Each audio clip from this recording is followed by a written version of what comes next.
Welcome to episode 22 of the People's History of Ideas podcast. On December 1st, 1923, Sun Yatsen delivered the following words as part of a speech preparing his followers for the forthcoming reorganization of the Guomindang, which is where we left off in episode 20. Now our good friend Borodin has come to us from Russia. The Russian Revolution started 6 years later than ours. However, the Russians managed to implement their ideas completely during one revolution. The position of the revolutionary government there becomes stronger day by day. Why did the Russians succeed, while we cannot gain victory? They won because the whole party, supported by the military, took part in the struggle. We should learn Russian methods, their organization, and their training of the party members. Only then can we hope to achieve a victory." End quote. At the upcoming Congress of the Guomindang in January 1924, the Guomindang would be reorganized with the help of Borodin and other Soviet advisors. The new organizational model would be the same used by the Communist Party. The idea was to weaponize the organizational structure of the Leninist Party, with its hierarchy and discipline, without adopting the Marxist ideas which the party structure had been invented to advance. If communists could use the party structure to become more than the sum of the individual party members in the cause of communism, maybe nationalists could do the same thing? Sun Yatsen and his Soviet allies hoped that the new party structure could be put into practice to facilitate mass mobilization for a revolution which would reunite China, which had been divided into fiefdoms by different warlord cliques, and to make China truly independent by kicking out the foreign powers who dominated the country, often in collusion with the warlords. Previously, Sun had mainly relied on making alliances with relatively progressive warlords, but this had proved a perilous strategy, as the allegiance of self-interested warlords could shift. This had already happened in 1922, when the warlord Chen Jiongming suddenly turned on him and Sun Yat-sen had to temporarily flee Guangzhou, humiliatingly, on a British Navy ship, before rallying his forces and taking back the city. The guiding philosophy of the Guomindang was officially something called the Three People's Principles. The three principles were nationalism, democracy, and people's livelihood, although they can be also legitimately translated as populism, civil rights, and people's welfare. So it's important to understand that there's some flexibility in how the concepts are translated between English and Chinese. The meaning of these principles was left pretty vague, and this had been helpful in making the Guomindang a big tent party that could encompass both left and right-wing nationalists. As Chiang Kai-shek was leaving the Soviet Union in November of 1923, he was given a document drafted on behalf of the Executive Committee of the Communist International, reinterpreting the Three People's Principles in the most revolutionary light. In this document, nationalism was interpreted as meaning a commitment to the struggle against the imperialist powers, as well as a commitment to the self-determination of minority nationalities within China, such as the Mongolians, Tibetans, Uyghurs, and others. Democracy was interpreted similarly to its interpretation under the Soviet dictatorship of the proletariat, as something to be enjoyed by working people and those people and organizations which opposed foreign domination of China, but denied to the foreign exploiters and those who worked in their interests. It was not an inborn right, but something to be granted or denied based on social and political position. And people's livelihood was interpreted as state socialism, the nationalization of much of the economy and its modernization. Also included was a provision for giving peasants the land they tilled and abolishing landlord-tenant relationships in agriculture. Chiang Kai-shek was affronted by the document, but passed it along to Sun Yat-sen, who endorsed the document almost entirely and turned the whole thing into a reworked and rearticulated Three People's Principles, which were enshrined as party ideology at the First Guomindang Congress. The only section which Sen outright rejected was the land reform component. This gave a strong leftist political coloring to the Guomindang Congress, as did the very active participation of Communist Party members, several of whom were named to the new Guomindang Central Executive Committee. Li Dajiao and Mao Zedong were particularly active at the Congress. Lev Karakhan, the Soviet ambassador to China, wrote to Gregory Chicherin, the People's Commissar for Foreign Affairs, basically the foreign minister, that the Guomindang is turning into a really vital, active, correctly organized national revolutionary party, such as we do not have in any other country, end quote. But not unlike Mering after the first Congress of the Chinese Communist Party in 1921, Mikhail Borodin expressed frustration at the, quote, complete ideological and organizational confusion, end quote, of the Guomindang, at its tendency to compromise with imperialism and to neglect the mass movements, and at the opportunism of Sun Yatsen. Clearly, while the newly reorganized Guomindang now had created room for communists to work within it and in its name, and had committed itself on paper to politics far to the left of most of its longtime membership, the actual political beliefs and practices of most Guomindang members and of Sun Yat-sen himself could not be changed overnight. As things were coming together for the reorganization of the Guomindang in late November 1923, the Central Committee of the Communist Party had held a meeting to work out exactly what their work within the Guomindang would look like. Finally, they were able to get much more concrete than they had been earlier in the year, as we discussed in episode 20, about how the communists could work inside the Guomindang. The first task was to enlarge the membership of the Guomindang. In areas where the Guomindang didn't have a branch, which included large and important areas like Hunan, Beijing, and Nanjing, the communists would work to establish functioning local party branches in which they hoped to exercise a preponderant influence. Within the Guomindang, the main ideological goal was to push the organization to fight against imperialism. The fact that Sun Yat-sen had been able to be bailed out of Guangzhou by a British naval warship in 1922 is indicative of the vacillating nature of the Guomindang's opposition to the various foreign powers dominating China, especially as Japan came to be seen more and more as the biggest threat to China. The communists would keep pushing for and emphasizing a strongly anti-imperialist interpretation of the nationalism component of the Three People's Principles. The communists were to maintain their own secret organization within each Guomindang party branch, so as to coordinate their activities to have the greatest possible impact, and to utilize the Guomindang and the communist work within the Guomindang toward the ultimate aims of the Communist Party, rather than losing sight of why they were working within the Guomindang in the first place. The problem here was that this hardly remained a secret. It was suspected from the beginning by many Guomindang members, and already at the first Guomindang Congress, some rightists objected to communists joining the Guomindang for this very reason. Finally, the Guomindang was seen as a vehicle for spurring mass movements among different sections of the people. It's worth quoting the Central Committee resolution here to see exactly how the communists saw the United Front as facilitating mass organizations of different sections of people. Quote, A. The peasantry.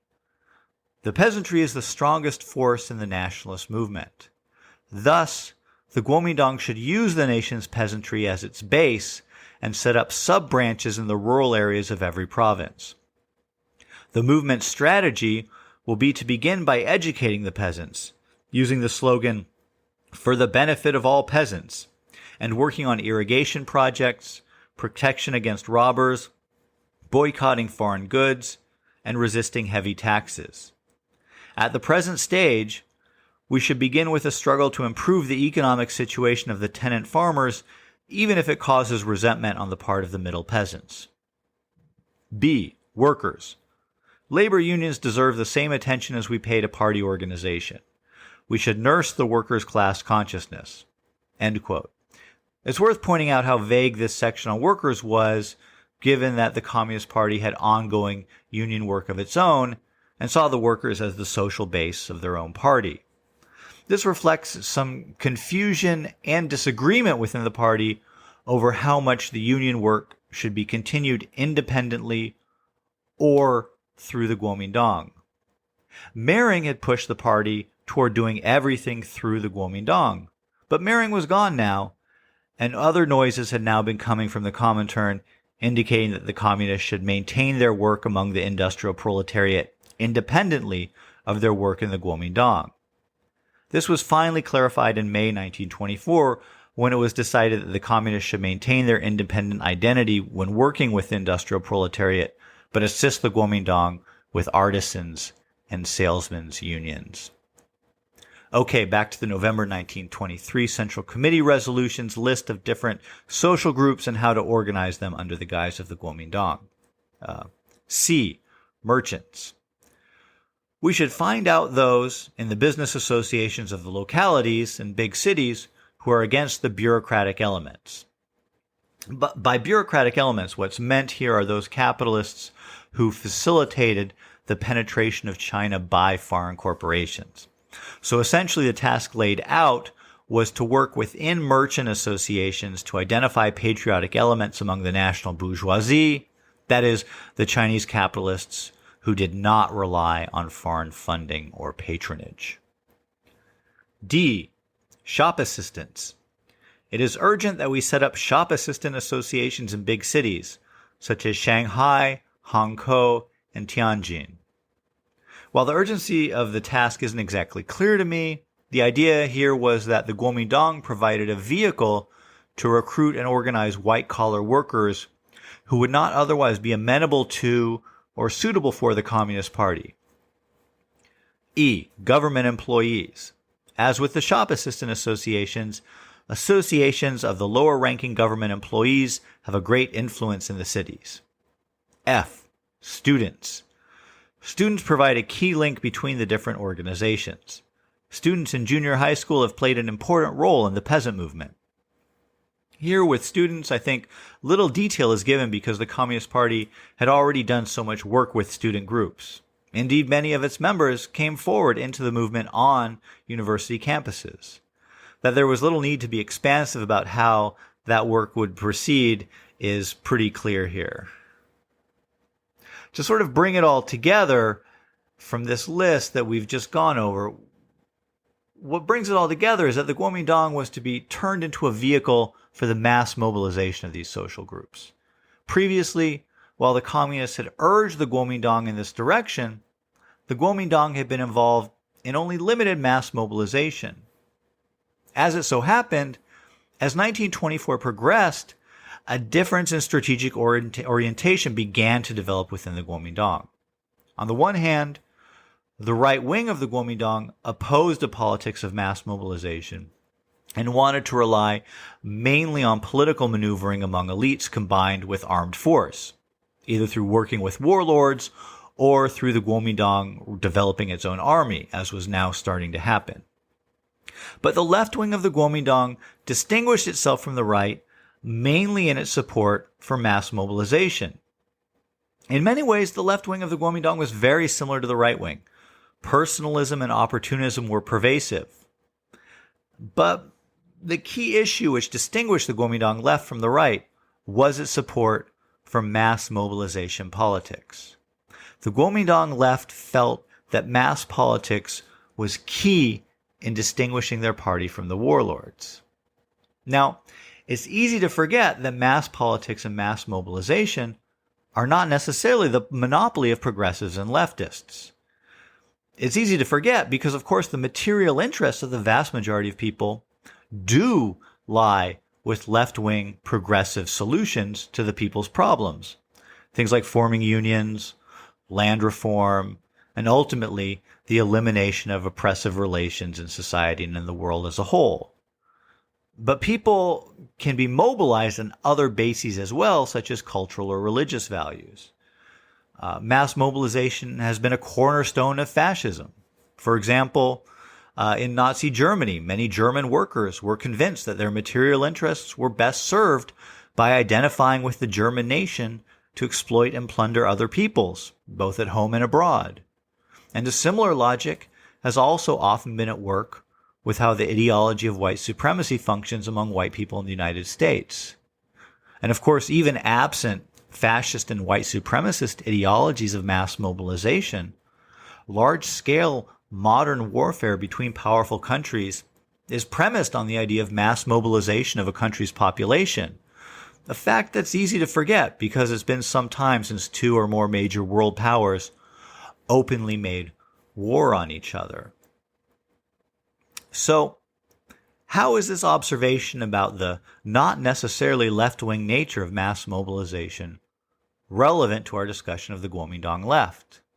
Well, given that some of the most prominent members of the Guomindang left did go on to serve in the Japanese puppet regime, which was set up in China during World War II, I think it's only natural to have some questions about the nature of the importance that these people placed on mass mobilization at the time when they found themselves allied with the Communist Party. At the time, they did not support pushing mass mobilization efforts to the point that unity would be broken with, for example, patriotic landlords or capitalists, whereas the Communist Party was more willing to push those boundaries. Right? In the document we just read from, it was pretty explicit that they were willing to alienate the middle peasants even in order to push for gains for tenant workers and poor peasants. At the time, the communists distinguished between the section of the Guomindang which believed in mass politics and the section which saw the nationalist revolution as a mainly military affair and called them the left and right wings of the Guomindang. And historians have largely followed suit. In fact, as the difference between the right and left of the Guomindang became clear, the communists tried to develop a policy of uniting with the left and opposing the right. But in retrospect, and given the direction that many of the allegedly left-wing members of the Guomindang went, especially in collaborating with Japan, but also in uniting with the Guomindang right against the communists at various times over the next few years of the history we're covering here, I wonder if by labeling the mass-oriented faction of the Guomindang leftist, if the communists didn't underestimate the reactionary nature of many of the alleged leftists. The confusion of a mass orientation with a progressive overall agenda is something we see repeatedly in the history of international communism. When one looks, for example, at the ability of the Nazi Party in Germany to recruit militants away from the Communist Party, one factor seems to have been the way in which those militants were drawn to mass-oriented politics aimed, at least ostensibly, at improving social welfare. The fundamentals of the political program advocated, radical equality in the case of the communists as opposed to imperialist conquest and racist oppression in the case of the fascists, were not what counted to the former communists who became Nazis. This sort of thing happened in Italy as well.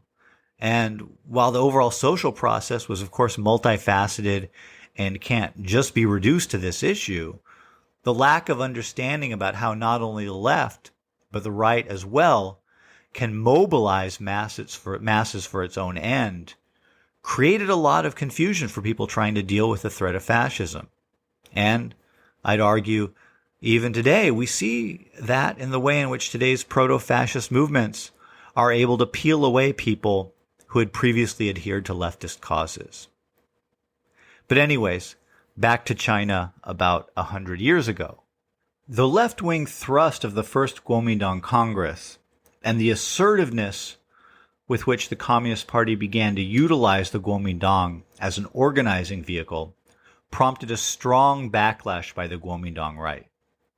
The main motivation for the Guomindang right's attack on the communists was anti-communism, as well as opposition to the mass mobilization politics which the communists were promoting within the Guomindang. But the main thrust of the attack by the Guomindang right had to do with secret communist organization within the Guomindang itself. This was a tactic that allowed the Guomindang right to rally more centrist forces against the communists. At one point, the Socialist Youth League, the Communist Party's youth organization, made the mistake of publishing in its journal the party's resolutions and tactics for working secretly within the Guomindang.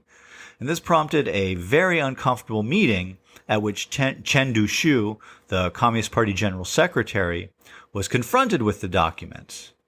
Chen replied that the fractions were organized to ensure that comrades abided by Guomindang decisions and worked actively, and that there was no intention to try to win power over the organization. I don't think that anyone believed this, but matters were not brought to a head. By the summer, things had gotten so bad that the Central Committee of the Communist Party issued a circular signed by Chen Duxiu and Mao, which prepared party members for the possibility that the communists would be expelled from the Guomindang. As it turned out, they were not expelled.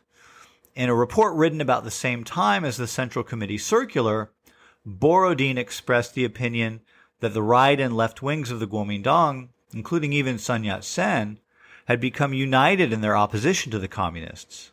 However, he thought that they did not move to expel the communists because they feared a loss of Soviet aid, which was necessary for building up the army which would carry off the northern expedition.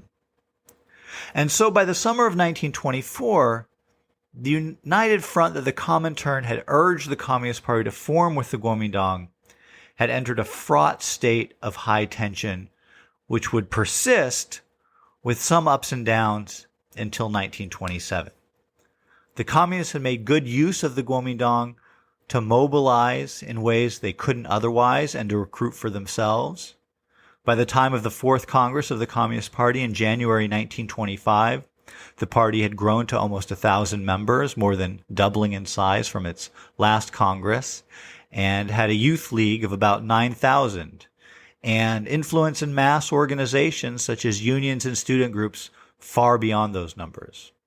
The Guomindang, in turn, had been revitalized by the energy of the communists, who were its most energetic organizers in the mass movements, and who carried out important executive tasks even as they faced fierce opposition from many leading Guomindang figures. And of course, the Soviet aid was pouring in. In another episode, we'll discuss the Whampoa Military Academy, which opened in late spring 1924, and where the Guomindang's army would be trained by the Soviets. So, to wrap up for this episode, as the United Front policy was put into practice, both parties were benefiting from the collaboration. But the success was creating tensions, and it was clear already in 1924 that some sort of rupture was inevitable.